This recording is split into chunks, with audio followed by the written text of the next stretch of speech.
खबरों का सिलसिला शुरू करेंगे। इस वक्त की बड़ी खबर पर नजर डालेंगे, जहां पर जम्मू कश्मीर आरक्षण विवाद पर अब बड़ा फैसला करीब है। केंद्र की आपत्तियों का जवाब तैयार है और अब कैबिनेट की बारी है। उमर अब्दुल्ला ने कहा है कि सरकार ने अपना काम पूरा किया है और ओपन मेरिट बढ़ाने की सिफारिश, कोटा घटाने का प्रस्ताव जो है वो रखा गया।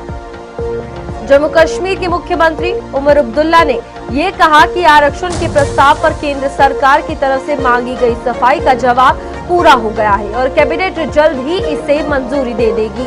उन्होंने कहा कि सरकार ने अपनी जिम्मेदारी पूरी कर ली है और समाज कल्याण मंत्री सकीना इत्तू की अगुवाई वाली कैबिनेट सब कमेटी ने एक विस्तृत रिपोर्ट तैयार की है, जिसके बाद कैबिनेट में मंजूरी देकर उपराज्यपाल के जरिए केंद्र सरकार को इसे भेजा जाएगा और भेज दिया गया है।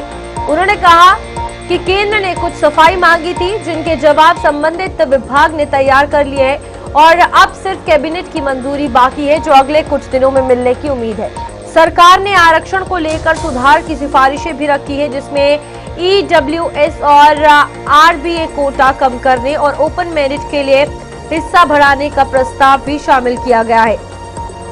और यहाँ पर अगर बात की जाए तो अब आरक्षण के मुद्दे को लेकर कैबिनेट की मंजूरी का इंतजार जो है वो जम्मू कश्मीर की सरकार कर रही है। फिलहाल सरकार ये कह रही है कि हम अपना काम पूरा कर चुके हैं और अब जो काम है वो केंद्र सरकार का है, अब वो अपना काम पूरा करे। इस बीच ओपन मेरिट को बढ़ाने की बात भी सामने आई है और इससे फायदा जो है वो लोगों को मिलता हुआ नजर आएगा। फिलहाल आरक्षण में जो ये बदलाव लाया गया है, इस बीच क्या कुछ रहेगा ये देखने वाली बात रहने वाली है। फिलहाल बड़ी खबर, जहां पर केंद्र की आपत्तियों का भी जवाब जो है वो तैयार कर दिया गया है।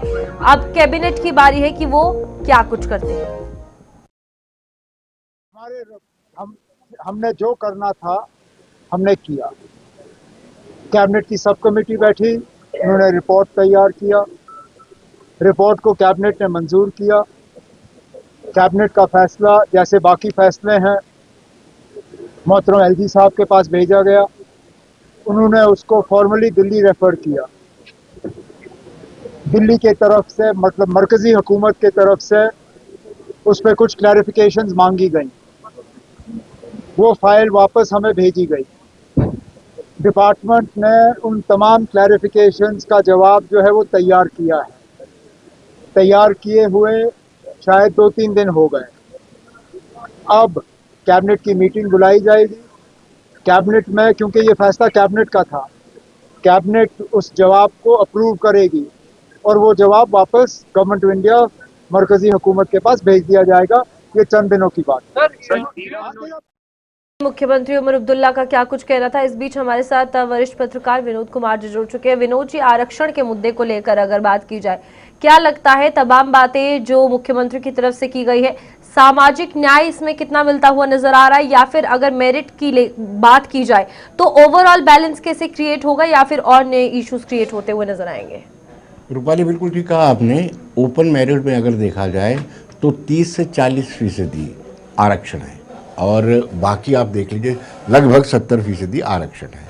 इसको लेकर के खुद नेशनल कॉन्फ्रेंस के जो आगा शायद रहुल्ला मेहंदी है, वो भी इस पर ऑब्जेक्शन उठा रहे हैं और वहाँ पे यूथ भी ऑब्जेक्शन कश्मीर में उठा रहे हैं। और इसी को लेकर के सरकार ने एक कैबिनेट सब कमेटी बनाई थी सकीना इत्तू की अगुवाई में।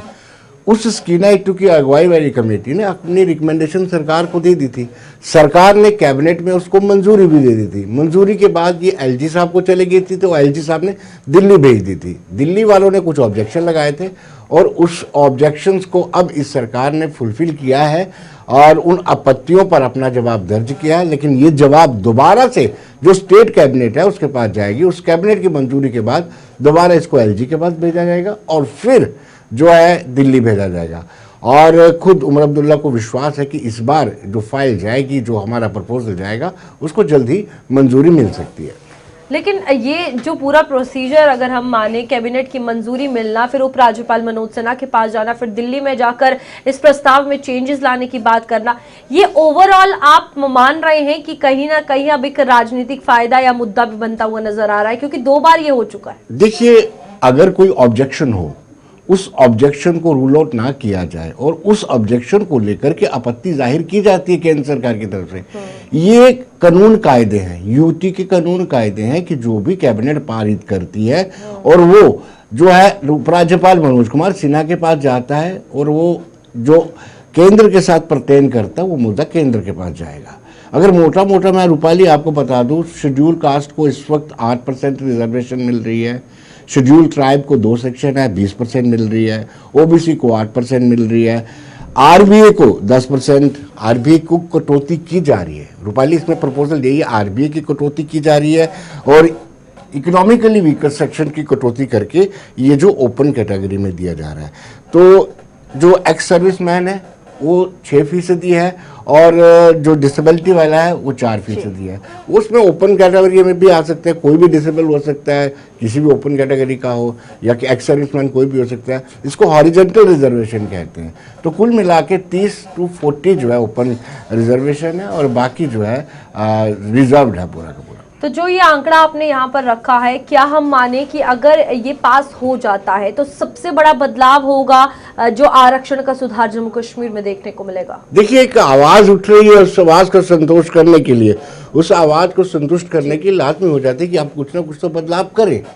अब खुद ही उनके सांसद आगा साहिब राहुल्ला मेहंदी मुखरता से इसका विरोध कर रहे हैं कि व्हाट इज आरक्षण, ये कैसा आरक्षण है जिसमें ओपन कैटेगरी के लिए कोई जगह नहीं है। तो इसका उनको सेटिस्फाई करना पड़ेगा और शायद यही कारण है कि आगा साहिब राहुल्ला मेहंदी लगातार नाराज चल रहे हैं और भी बड़े मुद्दे उनको लेकर के नाराज चल, लेकिन एक मुद्दा अगर रिजॉल्व होता है तो मेहंदी को, आगा साहिब राहुल्ला मेहंदी को थोड़ा संतुष्ट किया जा सकता है। ठीक है विनोद जी, बहुत बहुत शुक्रिया ज्वाइन करने के लिए। और इस बीच ये कहीं ना कहीं अब इंतजार है कि जो आरक्षण में सुधार की बात की जा रही है, कैबिनेट की इसको मंजूरी मिलेगी तो जरूर कहीं ना कहीं कुछ लोग इससे सेटिस्फाई होंगे और चीजें बैलेंस होती हुई नजर आएंगी।